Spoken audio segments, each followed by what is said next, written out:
Hello, 8th grade students. You are working on analytic writing, and in order to do so, I'd like to walk you through how to write your second paragraph, your second analytic paragraph, and it is a characterization analysis.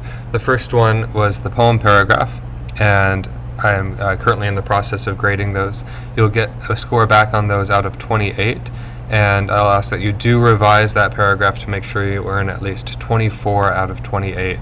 But also in doing so, once you get your scores back for the poem paragraph, I'm going to ask that you look back at this paragraph that you're going to start working on today and look at some other things that, that you can change to earn a better score. So when you start writing this paragraph today, please just start it in a Google Doc. And on your Chromebooks, if you look down at the screen, there's a little symbol at the bottom. And you can just open a new Google Doc right from there, and it'll just be saved to your drive. There's no place to turn it in on Google Classroom yet. So this is the characterization analysis. I guess I don't know what's going on with that. Let's try it one more time. The goal is to write a paragraph analyzing characterization in either Raymond's Run or The Treasure of Lemon Brown. So you have your choice between those two stories. Either choose Squeaky in Raymond's Run or Greg, and you might choose Lemon Brown in The Treasure of Lemon Brown. If you choose Lemon Brown, just be aware that he's a static character, so it might be more difficult to write a fully developed analytic paragraph, but I think it can be done. What is characterization? Remember what we talked about in class. It's the methods an author uses to create and develop characters. So we look at what the character says, what the character does, thinks, what other characters say or think about the character, and how the character looks. And there's also something called direct characterization. The above 5 things that we talked about yesterday are all methods of indirect characterization. That's where we look at clues and figure out what a character is like. These are clues the author includes to help show us what a character is like. Direct characterization is when the author simply tells us. So if the author tells us so-and-so is a sad little boy, then we just know that character is a sad little boy because of direct characterization. Today we're going to try to start writing your characterization analysis paragraph. So remember that your topic sentence should contain the title of the story, the name of the character you're analyzing, and some form of the word characterization. And we wrote those together in class for Squeaky. If you're going to write about Greg or Lemon Brown, be sure you write a new one just as good for Greg or Lemon Brown. Other elements of an analytic paragraph include a header, your name and period in the upper right-hand corner, a title, not the title of the story. If you're going to write about The Treasure of Lemon Brown and the title of your paragraph is The Treasure of Lemon Brown, then readers are going to think that the story is coming next. You should find a creative title that suits it. And indent the paragraph, so use the tab button at the beginning.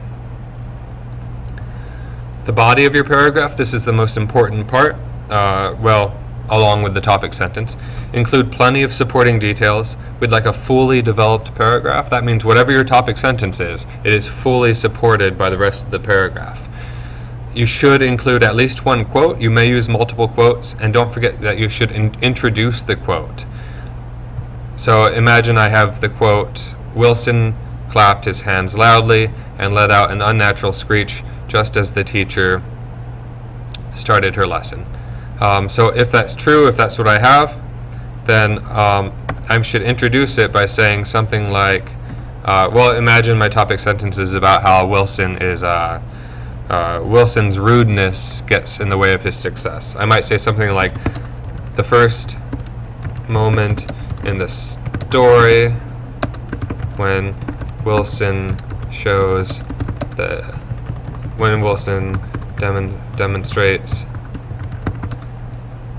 his rudeness is when he first enters the classroom.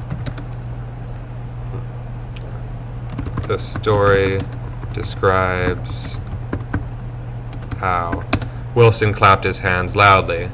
Alright, or I might say something like, the first moment in the story when Wilson demonstrates his rudeness is when he first enters the classroom and maybe the author of the story is me. Maybe I wrote it. I could say Hartley writes, Wilson clapped his hands loudly and let out an unnatural screech, right? So I can introduce it that way also.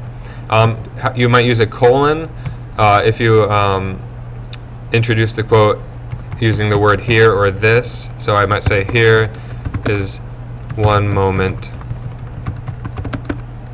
that demonstrates Wilson's rudeness, colon. Because I use the word here, and I'm showing that this is the stuff I'm referring to, I need a colon. And same with this. This is one moment that demonstrates Wilson's rudeness. So that's how you use a colon instead of a comma to introduce a quote.